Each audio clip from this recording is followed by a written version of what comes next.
comenzamos con la formación en los grupos Oasis de Ser Familia, esta vez sobre el año jubilar. En primer lugar, para hacerlo más pedagógico, vamos a hacer un índice de lo que vamos a hablar.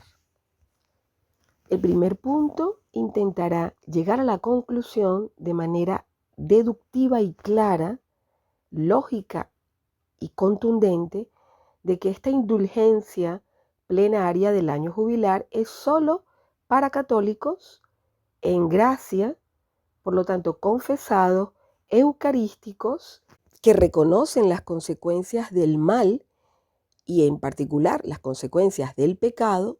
Pero, punto número 2, aquellas personas que por distintos motivos, que aunque estén en gracia y tienen esta conciencia y pena del dolor de sus pecados, no sabían que las consecuencias del pecado no finalizaban con la absolución, sino que requerían una reparación durante toda la vida. Y esto no lo sabían por varias razones. Razón número 1, por una ignorancia involuntaria.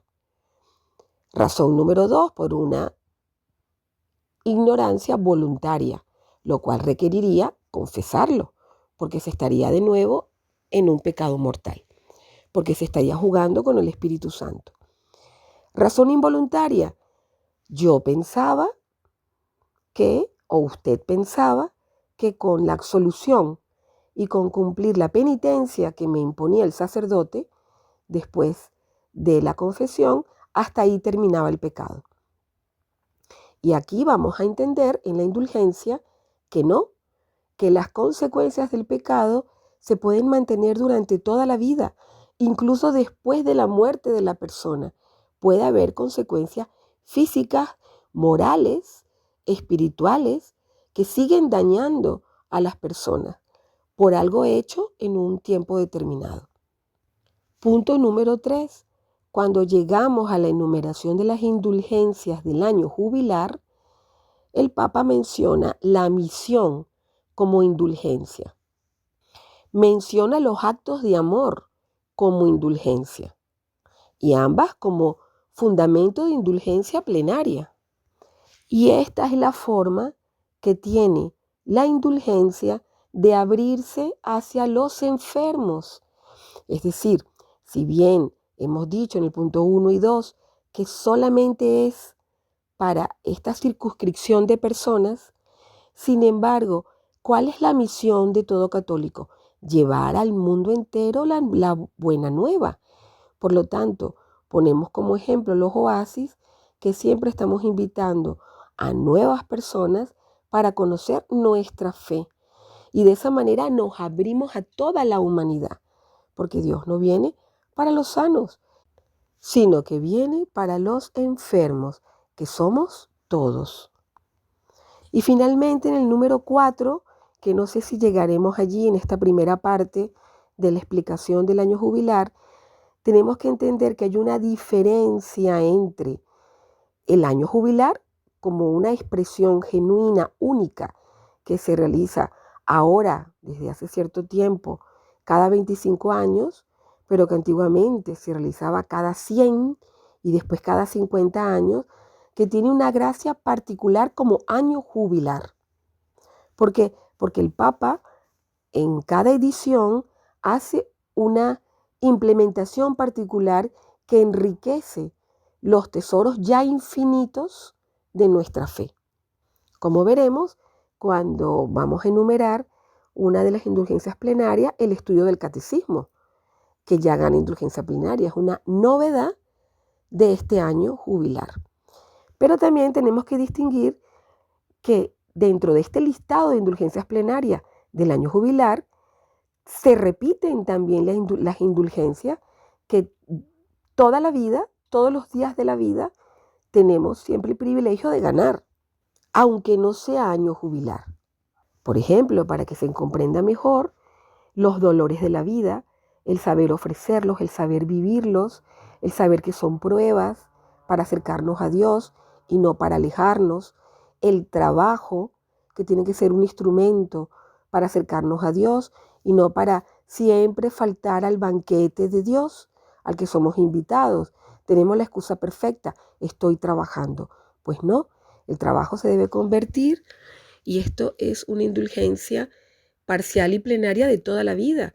El trabajo es aquella cruz que me dignifica, aquellas cruces que yo recibo y vivo en mi zona de trabajo, en mi misma vocación profesional. Todas esas cruces, al ofrecerlas por Dios, esos dolores, se convierten en instrumentos indulgentes hacia mí o hacia un alma del purgatorio.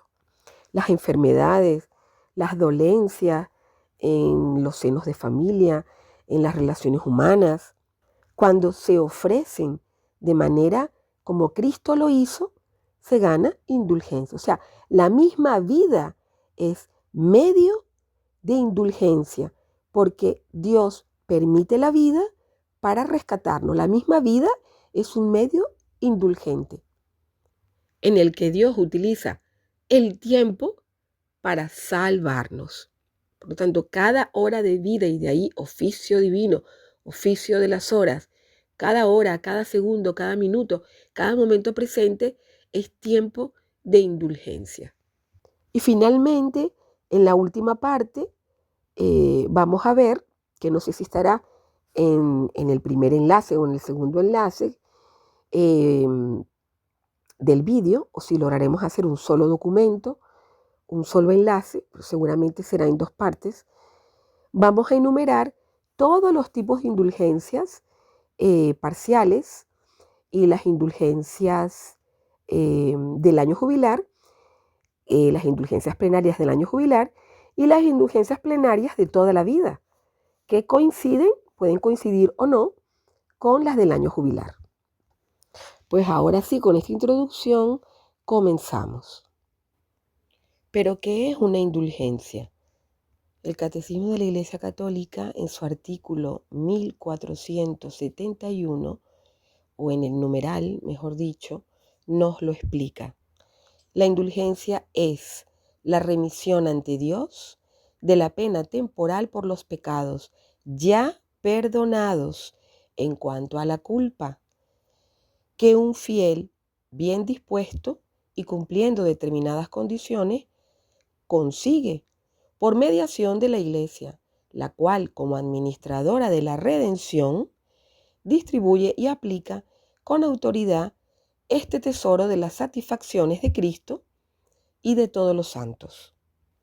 La indulgencia es parcial o es plenaria, es completa, según libere de la pena temporal debida por los pecados, en parte, o sea, a una parte de estos pecados, por lo tanto es parcial, o de una manera completa, que sería la plenaria. Todo fiel puede lucrar, puede beneficiar para sí mismo, o para otros, en este caso solo para los difuntos, a manera de sufragio, o sea, de ofrenda, estas indulgencias, tanto las parciales como las plenarias. Esto último que leímos es del Código del Derecho Canónico. Nosotros en nuestro estudio de formación vamos a partir que tenemos grupos, los llamados grupos Oasis, que ya vienen formándose desde hace muchos años. Por lo tanto, hay cosas que más bien van a confirmar toda aquella formación, porque viendo lo visto, comenzar el estudio desde cero, esto implica años de formación. Entonces vamos a estructurar esta explicación de una manera muy sencilla, basándonos en que tenemos muchísimos años en esta continuidad formativa. Por lo tanto, es mucho más sencillo comprender, porque viene siendo como un repaso de toda la materia acumulada por tantos años de estudio. Lo primero es recordar el concepto de perdón, o mejor dicho, la gracia del perdón. En el numeral 976 del Catecismo, recordamos una parte del credo que es: creo en el perdón de los pecados, que viene dado por el bautismo. El bautismo nos libra de esa mancha causada por el pecado original de Adán y Eva, que no es una metáfora, sino es un hecho real. que marcó nuestra naturaleza buena, que sigue siendo buena, a una inclinación hacia el mal.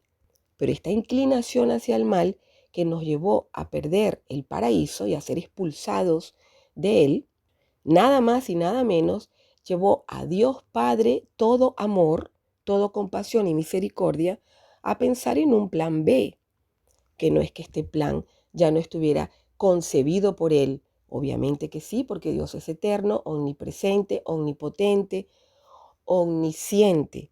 Pero tenemos que hablar de esta manera para poder ser entendidos.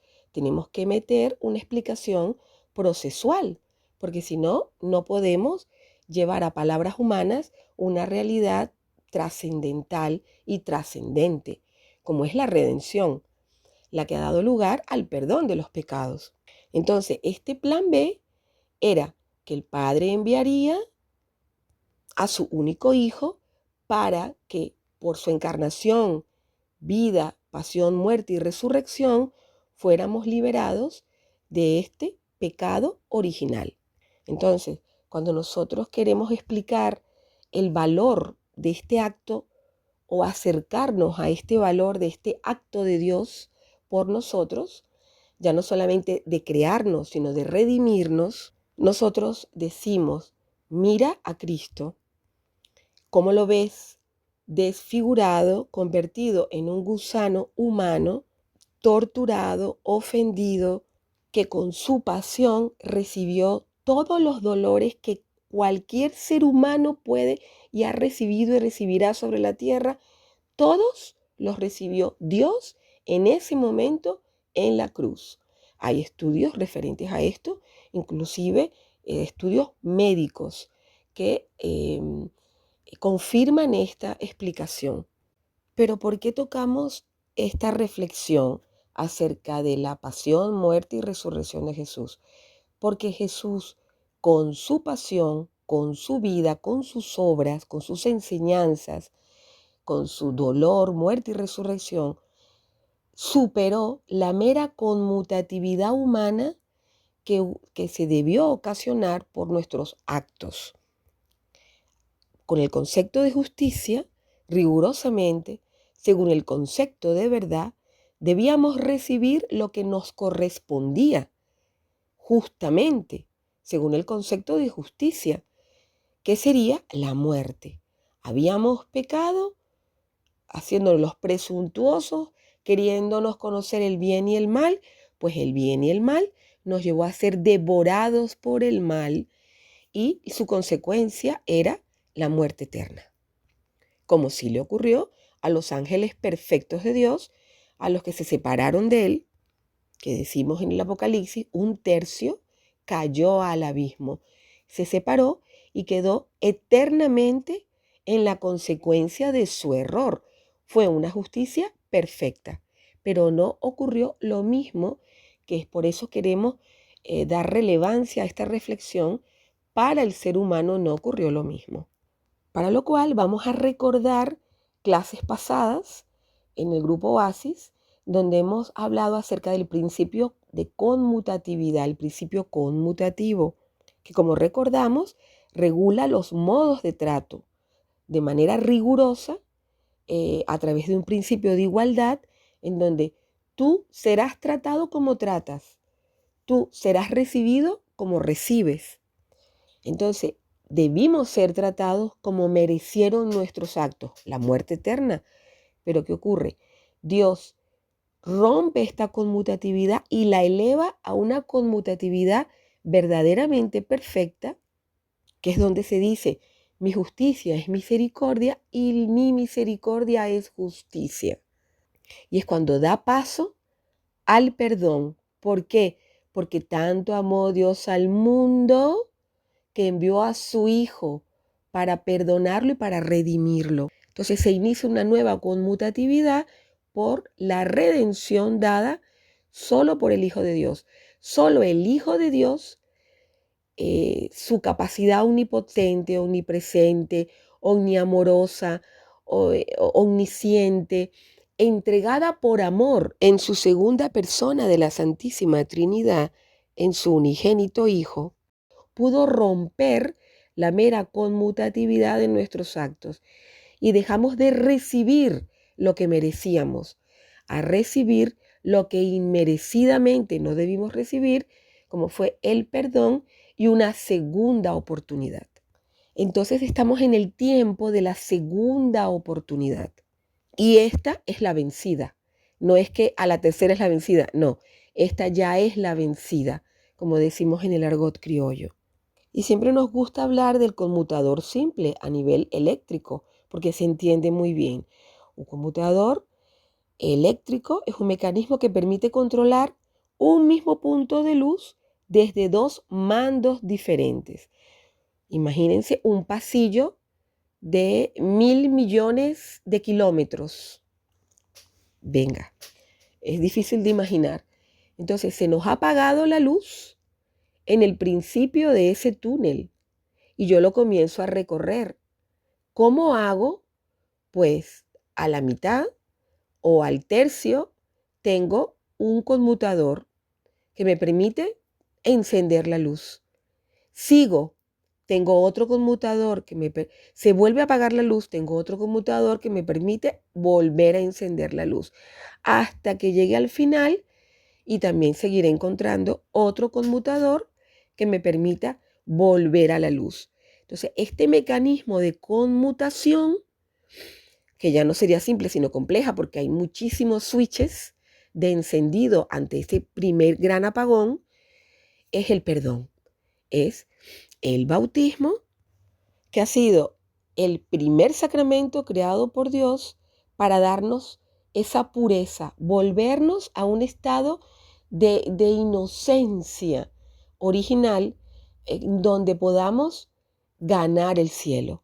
Fue esa primera acción de conmutador, de conmutación, de borrar y darnos esa segunda oportunidad. En el numeral 977 del Catecismo leemos: nuestro Señor vinculó el perdón de los pecados a la fe y al bautismo. Y después nos da como un segundo bautismo, entre comillas. Esto hay que entenderlo bien porque no existe un segundo bautismo. Solamente hay uno único. De hecho, el que se vuelve a bautizar cuando se separa de la iglesia y entra en una iglesia evangélica o de otra denominación, se separa de la iglesia, comete un acto de pecado contra el mismo Espíritu Santo, porque ya fuiste bautizado una sola vez. No necesitas un nuevo bautismo. Bien, pero lo decimos de una manera simbólica. El segundo bautismo, simbólicamente, es el cuarto sacramento creado por Cristo, el sacramento de la reconciliación o del perdón de los pecados, que solamente es llevado adelante por un sacerdote, valga la redundancia, católico. Y obviamente también este sacramento existe con validez en las iglesias ortodoxas, orientales también. Pero estamos hablando desde el rito oriental, desde la iglesia católica, apostólica y romana. En el numeral 978 leemos: la gracia del bautismo borra todo, inclusive esa misma culpa original y cualquier otra culpa cometida u omitida por nuestra propia voluntad. Sin embargo, no nos libra de todas las debilidades de la naturaleza. Es decir, no nos libra del pecado personal. Y luego leemos en el 980, los padres, se refiere a los padres de la iglesia, tuvieron razón en llamar a la penitencia un bautismo laborioso. El padre San Gregorio Nacianceno lo dice: para los que han caído después del bautismo, es necesario para la salvación el sacramento de la penitencia, como lo es el bautismo para quienes aún no han sido regenerados. Entonces, ya aquí tenemos una serie de precisiones básicas que se entienden ya de manera lógica y consecuencial, que son: la primera, esta segunda oportunidad que hemos recibido nos la dio la misma redención. Estamos en un tiempo de aprovechar los efectos, la gracia de la redención, pero es laborioso como acabamos de leer. Es una conquista del dominio de nuestra mala inclinación. Esa mancha quedó allí. Una lucha de controlar, de dominar nuestros meros instintos. Me refiero a instintos malos porque también el instinto de sobrevivencia, por ejemplo, es un instinto bueno, pero me refiero a superar ese nivel bárbaro que está en todos nosotros y sublimarlo, elevarlo a través de la práctica de las virtudes, con la gracia de las virtudes sobrenaturales, fe, esperanza y caridad. Otro punto importante, esto es para los católicos. Es decir, si yo quiero recibir la gracia del perdón, tengo que hacerme católica. Tengo que entrar en los bautizados de Dios. Ahora no reflexionemos, bueno, y los no bautizados, bueno, y entonces, y el perdón universal de Dios, vale, esto daría para extendernos 5.000 horas. No, vamos a ser concretos, vamos a ser lo más circunscrito posible para poder cerrar la información y que quede clara. Porque también en el numeral 977 del Catecismo dice: id por todo el mundo y proclamad la buena nueva a toda la creación. El que crea y sea bautizado se salvará. Que hay un montón de gente buena, preciosa, maravillosa en el mundo que no está bautizada. Vale, esto es otro punto. Primero eso habría que demostrarlo, ¿vale? Pero bueno, idealmente en nuestra intelectualidad podemos concebir estas ideas. Pero lo importante es que circunscribamos la teoría, porque si no, se hace infinitamente incontrolable. Entonces, para circunscribirla tenemos el numeral 981. Dice: la potestad de las llaves del reino, dadas a Pedro. Cristo, después de su resurrección, envió a sus apóstoles a predicar en su nombre la conversión para el perdón de los pecados y los mandó a todas las naciones. Entonces, este es un sacramento circunscrito, cuarto sacramento, al perdón de los pecados dado por parte de Cristo a los apóstoles, y desde los apóstoles es transferido desde hace más de 2000 años a todo el sacerdocio, como el sexto sacramento que hace posible este portento, que hace posible que esta propiedad conmutativa en este túnel largo de más de 2000 años se haya mantenido y que cada uno de nosotros, por nuestra propia voluntad, en determinados puntos de ese túnel, podamos encender en los momentos de mayor oscuridad, tinieblas, terror, horror, perdición, abandono, enfermedad, dolor, furia, tortura, etcétera, etcétera, en nuestras vidas. Es un SOS que Dios nos da, en donde siempre llega la ambulancia, pero depende de nuestro dedo, de nuestra voluntad de pinchar en ese switcher. No es un juguete, valió el precio, costó el precio del Hijo de Dios.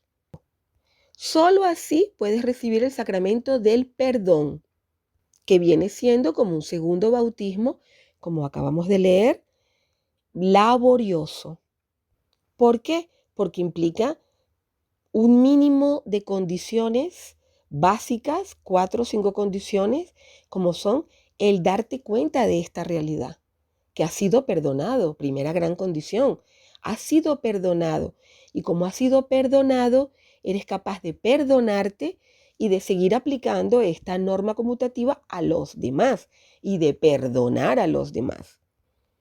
Tienes un acto de contrición perfecto, que es darte cuenta de todas tus imperfecciones, de todos tus pecados, de todos tus errores, de todas tus malicias cometidas durante toda tu vida. Una especie de iluminación de conciencia que Dios, por una gracia concedida, te permite ver el mal que hay en ti, el mal que tú has permitido entrar en ti. No solamente hablamos del pecado original, estamos hablando ahora del pecado personal. Laboriosamente exige detestar todo aquel daño que tú te has hecho a ti mismo, contra tu propio cuerpo, contra tu propia pureza, tu propia integridad, tu propia mente, tu propia alma y sobre las demás. Porque si lo has hecho contigo, lo has hecho con los demás. Porque el mal busca compañía. O has empezado con los demás y haciéndolo con los demás, ese mal, de hecho, te has hecho mal a ti. Te has desfigurado tú. Requiere un repudio, un repudio del pecado, un no querer jamás volver a repetir ese pecado, poner todas las condiciones humanas posibles que Dios pondrá al resto para no entrar en un ambiente que te lleve a repetir ese mal. Requiere, por lo tanto, de manera obvia, haber confesado ese pecado, ¿no? O sea, esta situación te lleva a confesarlo, y solamente un sacerdote, valga la redundancia, católico, porque estamos hablando de la Iglesia Católica, pero esto también se aplica a la Iglesia Ortodoxa y a otras iglesias orientales, pero no podemos salirnos del tema. Vale, y habiendo confesado, serán borrados estos pecados y el sacerdote colocará una penitencia proporcionada a la gravedad de su culpa. En algunas situaciones la penitencia es conmutativa, si no repones el mal hecho, no eres absuelto. O sea, yo te absuelvo en el nombre del Padre, Dios y Espíritu Santo, y tu penitencia, sin la cual no se aplicaría esa absolución, o sea, Dios te perdona, pero Él confía en que tú lo vas a hacer, porque Dios primero perdona. No espera que tú vuelvas y digas que lo has restituido y lo muestres con fotografía, con un contrato, sino Dios confía en ti. Automáticamente, si no cumples con la penitencia, la absolución quedó nula. Entonces muchas veces devuelve lo robado, devuelve el honor al que has injuriado, entrégate a las autoridades penitenciarias, civiles, policiales, etc. Y ahora sí, ya estaríamos listos a nivel introductorio para el tema de la indulgencia. Porque lo que no puede perdonar, es decir, lo que el sacramento de la confesión no puede llegar a alcanzar, es el perdón de la pena temporal. Que esto es lo que logra la indulgencia.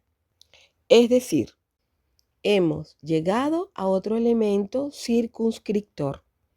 Ya no solamente es que este año jubilar es para bautizados, católicos, por lo tanto, personas que han hecho uso del sacramento de la confesión, que han reunido todas las condiciones de dolor de su pecado, humildad en reconocerlo, detestarlo, no volver a cometerlo, evitar el ambiente promiscuo o en su defecto que me lleve a repetirlo, pero queda algo más que se llama reparación.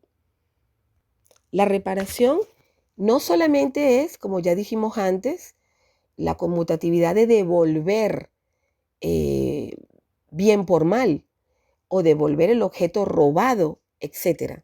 Reparar es corregir, enmendar el mal hecho, trocándolo, volviéndolo al bien. Y es distinta de la absolución de la confesión. Pongamos un ejemplo claro. El pecado es el clavo colocado sobre una pared. La confesión logra arrancar ese clavo y lo borró. Desapareció absolutamente de donde estaba. Pero queda la grieta causada por el pecado, por el clavo, queda el agujero. Y eso es lo que no se puede recobrar con la confesión. Esa es la reparación. Las grietas, el orificio que no puede ser borrado con el sacramento del perdón, son todas las consecuencias del mismo pecado. Ese niño abortado estaba llamado a tener una familia. Esa persona para la cual él iba a existir con la cual tendría hijos, tendría nietos, bisnietos y todas las generaciones futuras esperadas, dejan de sucederse con todas sus relaciones concomitantes, interacciones, corolarios, repercusiones implícitas. Por ejemplo, aquella persona estaba dispuesta para ser médico y salvar tantas vidas. Pues esta vida truncada en el aborto truncará por su no existencia otras vidas más. Correlaciones imposibles de comprender y que por lo tanto se dejan en el misterio de la reparación. Pero ¿qué es exactamente reparar? Lo comprenderemos más adelante cuando hablemos plenamente de la indulgencia, porque la indulgencia sí borra esta pena temporal, que no puede borrar el perdón de los pecados.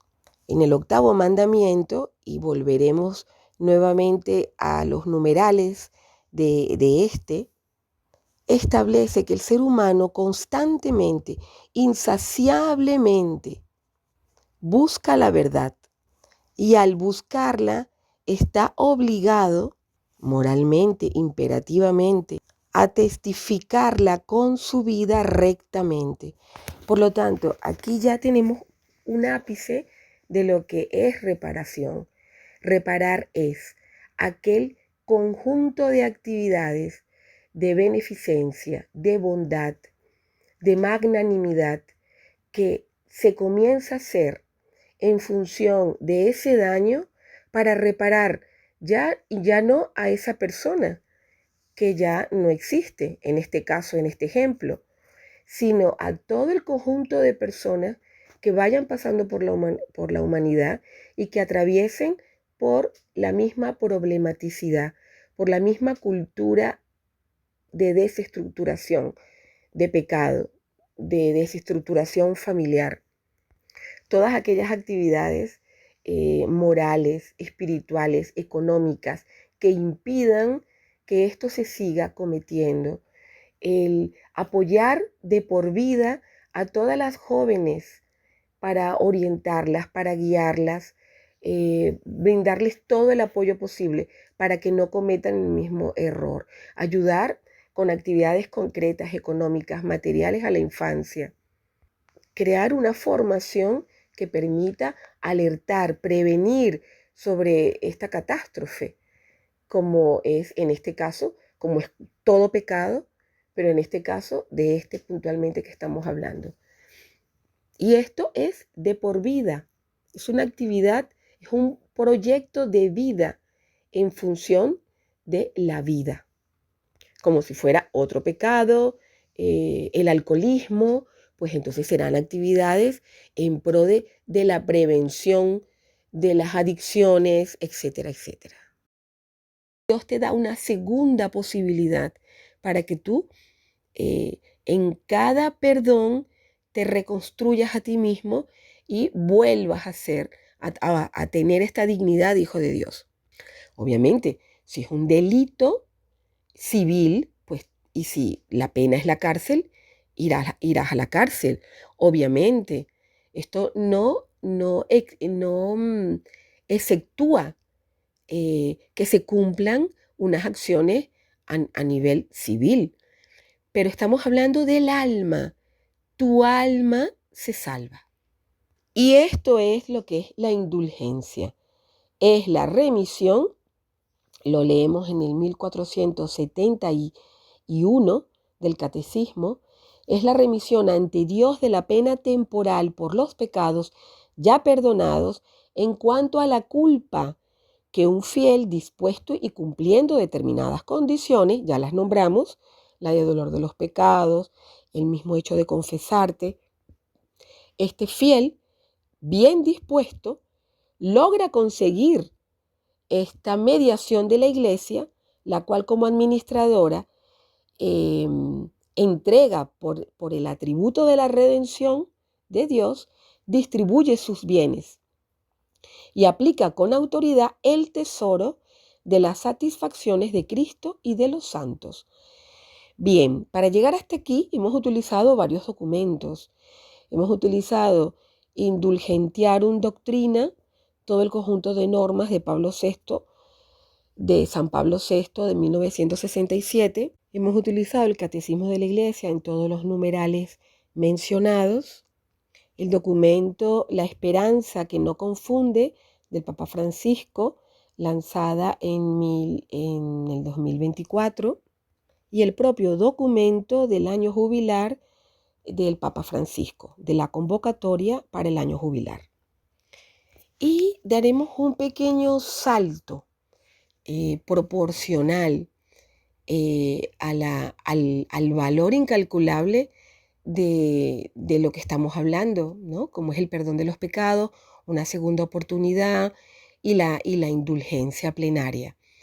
Mencionar el numeral 2464 del octavo mandamiento, que dice: este mandamiento prohíbe falsear la verdad en las relaciones con el prójimo. Esto quiere decir que no podemos falsear la verdad por respetos humanos, por el qué dirán, por miedo a perder mi trabajo, por vergüenza de cómo me pueden mirar, por perder la fama, por conservar malas amistades. El octavo mandamiento nos impele, nos llama, nos convoca, nos ordena, porque no podemos olvidar que es un mandato de Dios mismo, confirmado por su Hijo Jesucristo, que no podemos ni mentirnos a nosotros mismos, ni mentir a los demás, ni engañarnos a nosotros mismos, ni engañar a los otros, porque no estaríamos dando a Dios, sino a un pseudo Dios, o al Dios según los gustos, según las apetencias de cada persona. Entonces, ¿cuál es la verdad en este año jubilar? La verdad es que está dedicada a la indulgencia a las personas católicas que tienen un corazón contrito, que luchan en contra de la soberbia y en favor de la humildad, que saben perdonar, que saben recibir el perdón de los demás, como perdonarse a sí mismos, que no están excomulgados de la Iglesia Católica, que no están separados de ella, como es el caso de los hermanos separados. La verdad es que las indulgencias se aplican a las personas que han recibido el perdón de sus pecados, lo cual es una acción constante. Cada día nos levantamos a ello y a evitar volver a pecar, como dijimos que eran las condiciones para poder recibir la indulgencia, el no querer volver a pecar más, y la disposición correcta y consciente de que la confesión no puede borrar la pena temporal. Y es ahí justamente donde entra el valor infinito de las indulgencias, como el tesoro de las misericordias de Dios sobre nosotros en este año jubilar, que distribuye la Madre Iglesia sobre todos nosotros.